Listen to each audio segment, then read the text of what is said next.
guys, welcome back to the channel. If you're new here, my name is Anaya, and as the title says, we are going to be doing a grad school recap, tips and tricks, and like my little tips on how to get through grad school, at least the first semester, because I'm only one semester deep and I have 3 more of these bad boys to go. So yeah, let's just hop into it. I don't know where to begin. Could be the curves on your body, but then could be your hair, maybe your skin. Yeah, baby girl, I'm trying to get with you. Come, let me see what we get into. It don't even gotta be physical, long as that pretty face visible. Yeah.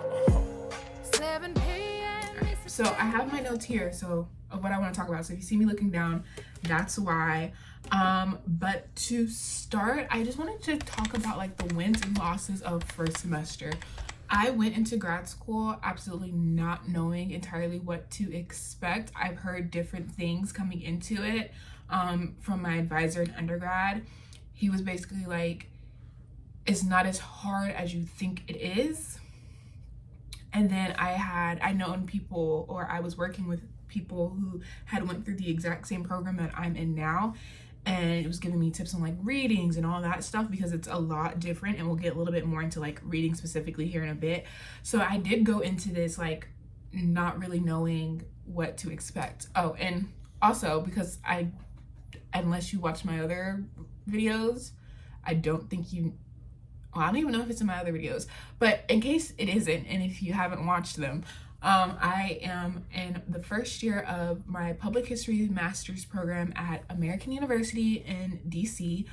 So this is specific to me and this program. It might be different for you and your program and where you're going to school, but this is what I learned based off of being in this specific program and how I learn and how I work best.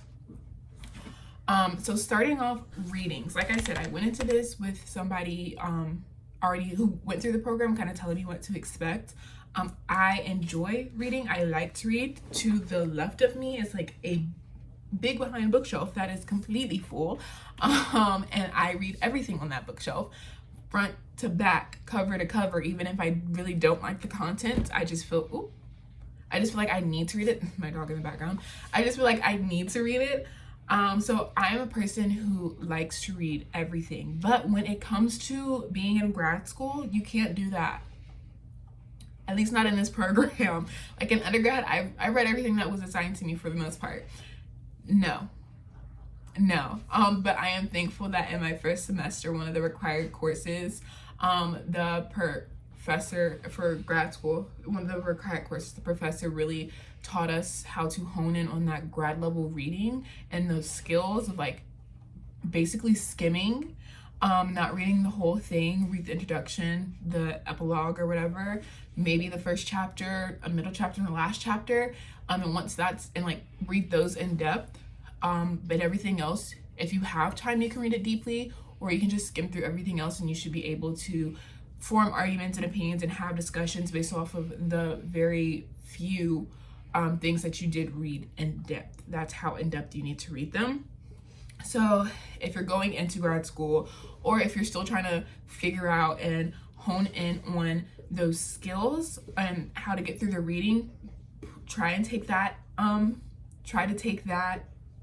and run with it. There's a method that I prefer using. It's called I call it the Thomas method. I don't really know if that's what it's called, but each letter and the word Thomas stands for something. So topic, historiography, organization, methodology, argument, and so what. So you just fill out each of those sections as you're reading the introduction, the epilogue, the first chapter, a middle chapter, and the ending chapter. And really you can take out that middle chapter and read the first chapter and the ending chapter.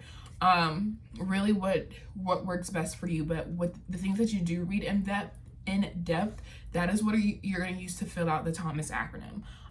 That's what works for me. I know there's another one. I don't know what it's called or how to use it. I used it once and I was like, absolutely not. I could not have a discussion. I don't feel like I got anything from reading using that method, so I kind of just let it fly out of my head, but I really do suggest the Thomas method. So you're gonna have, at least for me, there are big assignments and there are little assignments. This does not include the readings. I had multiple classes where like all the assignments are papers, but some weigh more than others, and that's true even in undergrad. Some assignments are going to weigh more than others. I suggest that you note which assignments weigh the heaviest in each class, because those are the assignments you are going to want to prioritize. Those are the assignments you're going to want to do your absolute freaking best on, dedicate as much time on. The little assignments, not so much. Yes, try your best, but don't put too much weight on it. Like, don't put too much pressure on yourself to do those assignments. The bigger assignments, you would want to start sooner. You would want to devote more time to. The little assignments, those are, for the most part, okay to start the day before or do the day before. I don't recommend doing anything the day it's due. So at the latest, I would say do that the day before. Even if you have to start it the day before and finish it the day it's due, like, that's completely fine.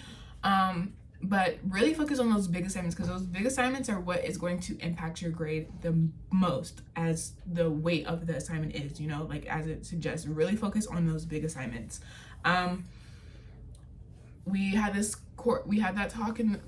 same talk in the course I was saying earlier that taught us how to grad school level read. And like I said in there, like, you know what is most important for the week. Take it week by week, y'all. Take it week by week. Don't try to focus on the whole semester. Take it week by week, because 15 weeks of intense learning and skill building, it's a lot. So take it week by week, and each week you know what big assignments are due, and you know what big assignments are due for the semester, but look at what's due for that week, and in that week, whatever is the most important, start with those. I know me personally, I focused on the readings for 2 out of the 3 classes. If I didn't get the readings done for the 3rd class, I was completely okay with that. I didn't particularly like the 3rd class, I'm gonna be honest. And the readings just seemed kind of pointless, but that is up to you on how you decide. If that's the route you're gonna take, that's up to you to decide how that looks like for you, or what that looks like for you. So I would do in the 2 classes, I would do the readings based off of what interests me. So the harder readings, the ones that didn't interest me the most, I would do those first, and then my reward would be to read the things that did interest me in my other class. And like I said, if I didn't get to that 3rd class's readings, it's fine. I think a part of it being fine was because I had come into that class with a lot of background knowledge and a lot of background work. It was an oral history class, and I did a lot of that in my undergrad. I'm actually wearing my undergrad shirt now. I did a lot of that in my undergrad with my advisor, and you know, I got to do that firsthand. Granted, the project for that was so time consuming and so much, but the readings, not doing those and being able to focus on the project, because that weighed more heavily on my grade than doing the readings, I left the class with an A. So there's that. And talking about A's, just that leads me to my next topic: communication. I promise you, most professors in grad programs and even in undergrad programs, but from my experience, the grad program mostly, they do not want to see you fail. Like, they do not want you to fail. They don't want you to get anything lower than an A in their class, and you just have to communicate with them. Like, they will do anything in their power to make sure that you pass their class with an A. Whether that's an A-, A, or A+, they're going to do anything in their power to make sure that you pass that class with an A. They're going to help you in whatever way they can. That doesn't mean you take advantage of that. We are all adults at this point, especially if you're in grad school. You're not an undergrad anymore, baby girl. You're not a baby. You don't get to run home to mommy. No, like, you're a full-on adult. We basically all have jobs of some sort. They have a life. Your professors have a life. They know you have a life. They know life happens. So if you need an extension on an assignment, let them know. Like, literally just let them know. Be like, hey, like, this is going on. Can I just get a day's extension? And from my experience, most of them will just give you like a few extra days. Like, if your class is at the beginning of the week and the assignment is due on that day of class, like say your class is Tuesday, they'll give you until Friday.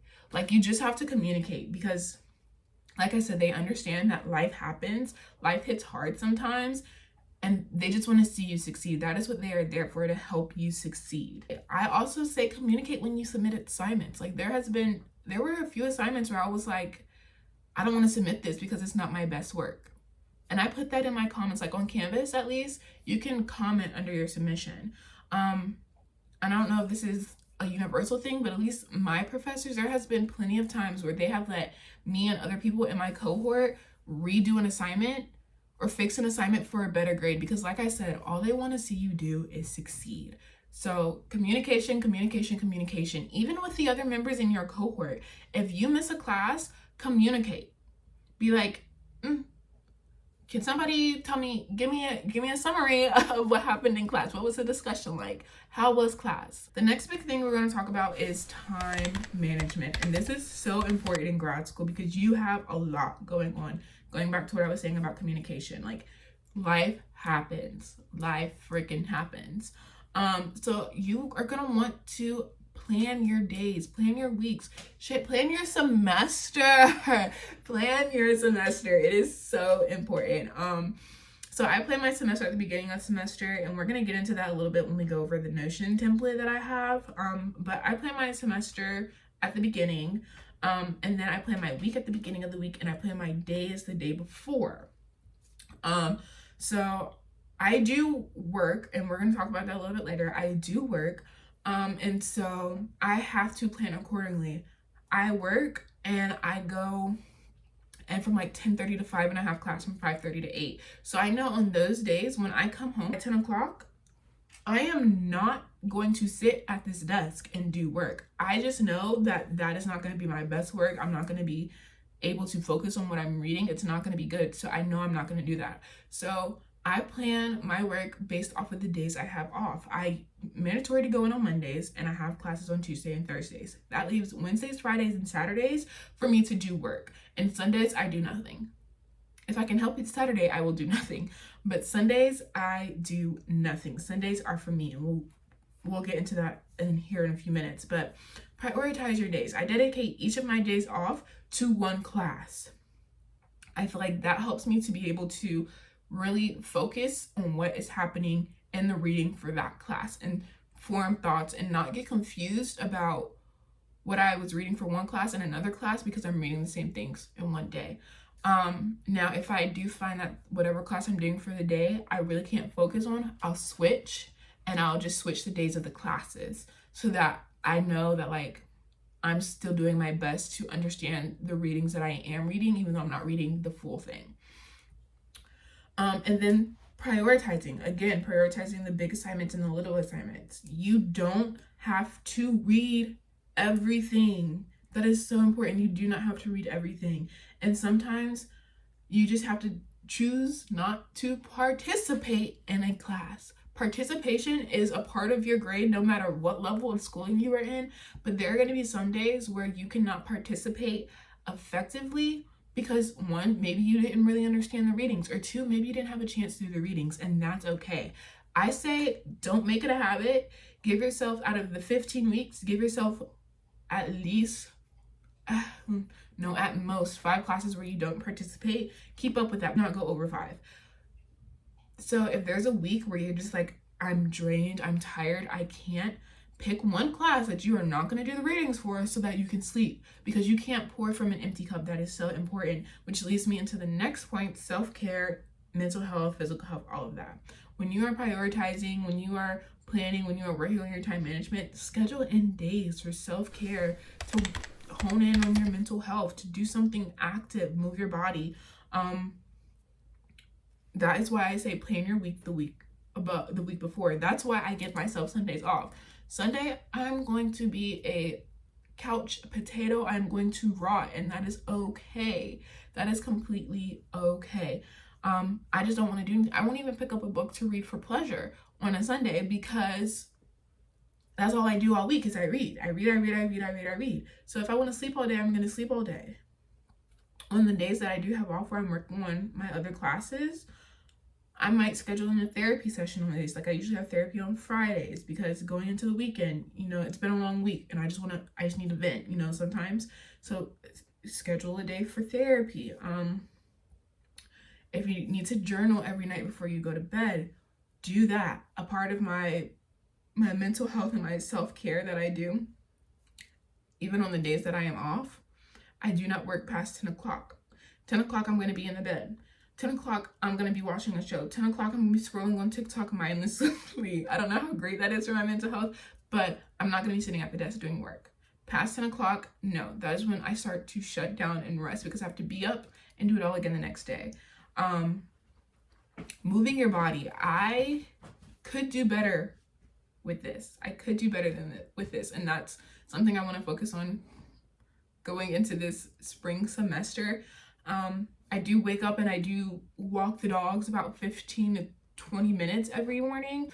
I have trips planned, like I have things that I want to feel and look my best for. And I know that just walking the dogs for 20 minutes every morning is not going to do it for me. So I will be trying to figure out how I can fit in at least 4 days of an hour, hour and a half of quality gym time into my week. Even if that is on the days that I don't work, go to the gym and work out, because I do have goals. I have a trip coming up at the beginning of July. I have a trip coming up in February for my birthday. So finding a way to schedule in maybe even 1 to 2 days of strenuous workout, more than just walking. Go to the gym, do something, lift something. At least for my body, like I run on the regular. Long distances, for me, distances, I run between anywhere to like 3 to 7 miles when I do go for a run. So like, and don't get me wrong, I love that. That's a good way to clear my mind when I'm having a bad day, when I'm sad. I will go for a run and feel better. But my body, in terms of the goals that I want to achieve, it responds better when I am lifting. So I need to get back into lifting. I was doing that consistently for a while, and boy, did I feel and look amazing. So I do need to get into that. But I say that to say, find what works for you in your body and focus on that. Next, we're going to go into work. So as grad school is expensive and you need to live.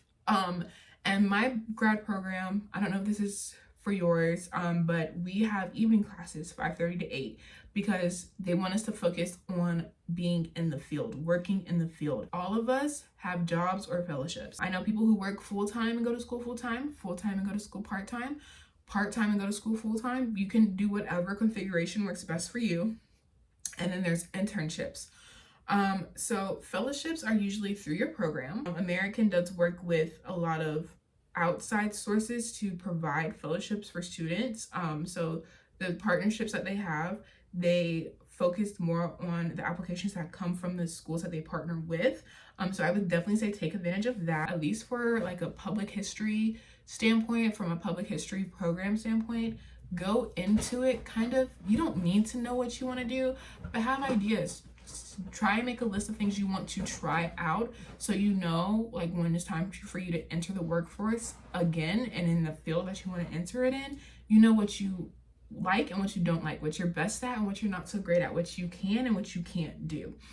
This is a time to kind of figure it out your first semester of grad school, maybe even your first year, but really try and hone in on specifically what you want to do. And networking, oh my gosh, networking. We actually were required to do a professional development class this year, or this last semester, where we got the chance to network in an intimate way. My professor brought in professionals from the field, from different subsects of the field: National Park Service, museum curators, people who worked for the military, like military historians, people who worked in the archives, people who worked in different realms of the Smithsonian. Like, networking is so freaking important. Because that professor also worked at one of the Smithsonian museums, we had classes there, and we took advantage of that. Also, she had a museum opening, exhibition openings, and me and a few others were at every exhibition opening that we could go to. We've met the director of the museum. We've done work for them for free, well, for a grade. We were always in there. That is a museum where we probably all know it like the back of our hands, because we spent so much time in there. So networking is so important, especially in this field, because it is so small, it is so tight knit, and the turnover is really not high at all. So like once you're in it, you're in it. Who you know is so important, especially working in like for quasi-federal or for a federal institution, like quasi-federal, like the Smithsonian, your skill and who you know really determines your pay grade. So networking, networking, networking. And so my spring semester plan, we're gonna go over that really quickly, and I'm gonna show you my Notion page for that, my Notion template for that. So let's go ahead and tie in this Notion template. All right, so this is my Notion template. I literally keep everything in here. I have my word of the year.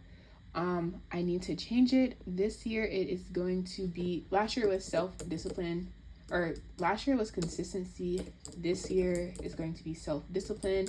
I think I did a really good job of being consistent, but I think I would have did even better if I focused on self-discipline, because consistency is nothing without self-discipline.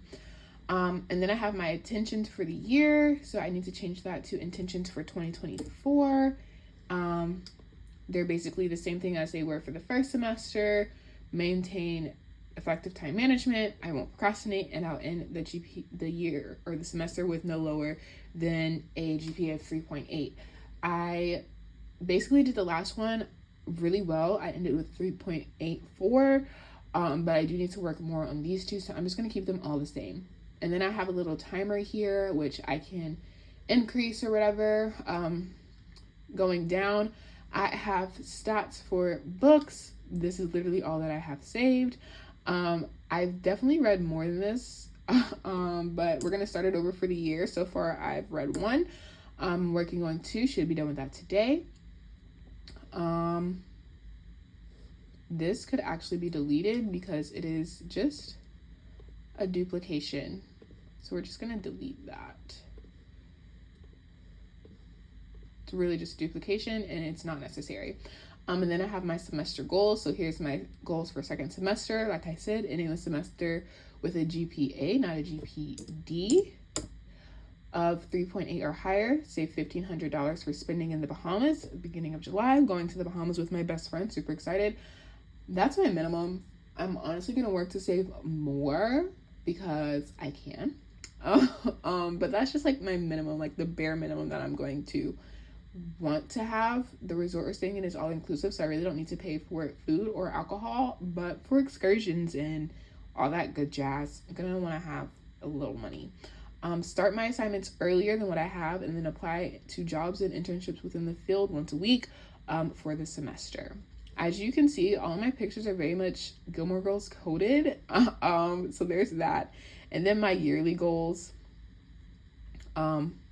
I just have those here. These are like personal, academic, and professional. I'm not going to go into these. But then I have this little quote from Anne Shirley Cuthbert. I love Anne of Green Gables. And it's just really cute. And I think it fits. And this is my color coding system. Just for like an overall calendar thing. So this is what I would like my week to look like. Like I said, you'll see the days where I have off that I'm just focusing on one assignment or one class. So house museums is going to be a class that I'm taking, and I'll focus on those assignments on Wednesdays. On Fridays, I'll do colloquial assignments, and on Saturdays, I would do practicum assignments. And then I just have a playlist here that's linked to Spotify that I will probably end up changing because I don't like this one much. And then I have my individual pages for the semester. So this is first semester, this is for work, and then this is for second semester. So going into that, I just have my class schedule, and then I have each class, and then I have an assignments tab. This is going to hold all of the bigger assignments for the semester. So all of those heavily weighted assignments for each class are going to go here. And then going back to the classes schedule, the classes tab, we'll just pick one because they all look the same. This is going to be for my house museums class.